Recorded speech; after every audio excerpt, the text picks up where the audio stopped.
So maybe some of these you could do in your head. Again, what log base 5 of 3,125 is asking, it's asking you to find the exponent.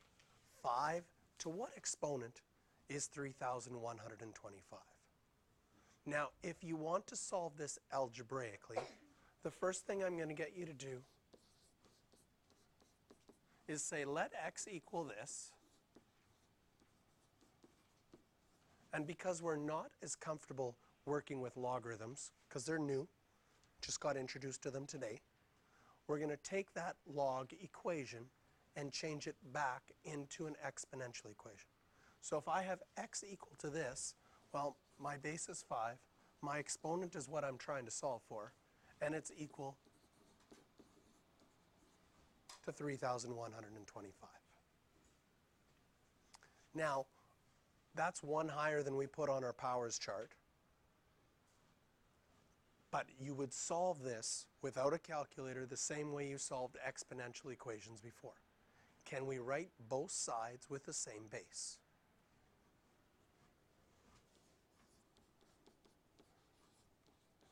Like I said, we went up to 5 cubed. No, we went up to 5 to the 4. This is 5 to the 5. 5 to the 4 is 625. 5 to the 5 is 3,125. And from before, if we got our bases the same, this is where we went, oh, if my bases are the same, so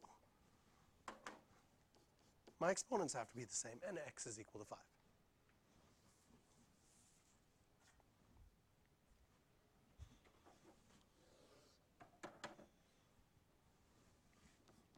This second one,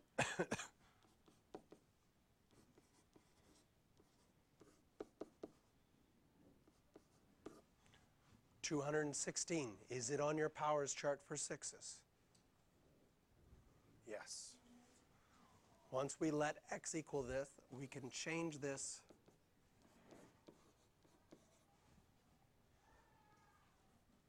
to exponential form.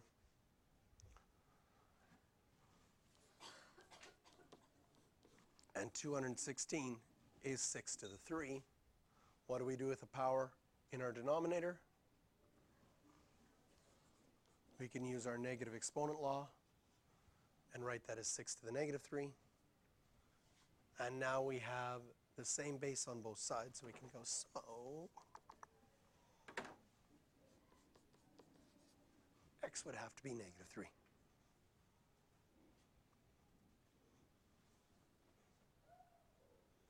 Now, it's quite possible for A and B that you'd be able to just look at it and solve it. And if you're able to do that, if you were able to just look at this and say it's 5, perfect. Look at this and say it's negative 3, perfect. But if not, changing it to exponential form is going to be really helpful. But the last one, I'm pretty sure if we look at it, it's not easy to see the answer right away. So again, we'll start off by letting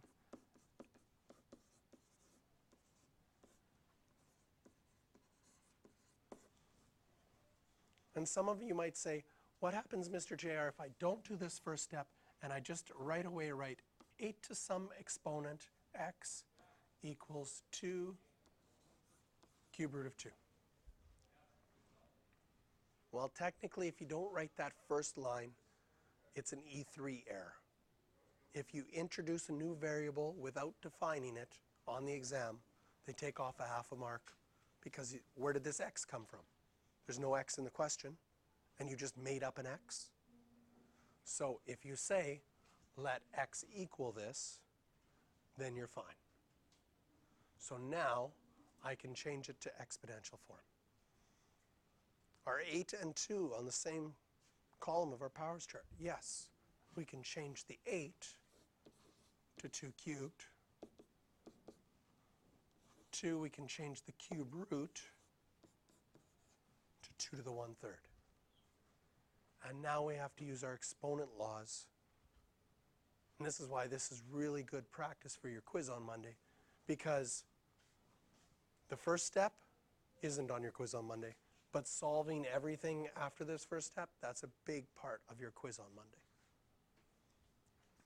So now, I can use my exponent laws. The left side is 2 to the 3x. My right side, I would have to, multiplying with the same base, this is an exponent of 1, add my exponents. What's 1 plus 1/3? 4/3. How do you add fractions? You need a common denominator.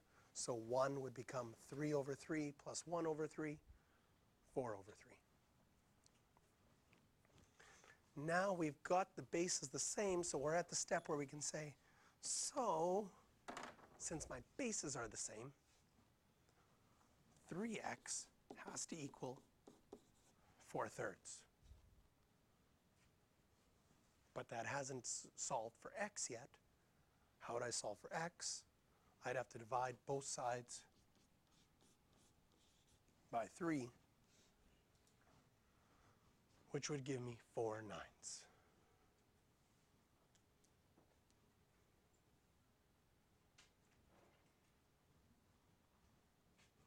Okay, try 4, 7, and 9. I'm going to give you a little bit more time on these ones because this is really good for your quiz on Monday.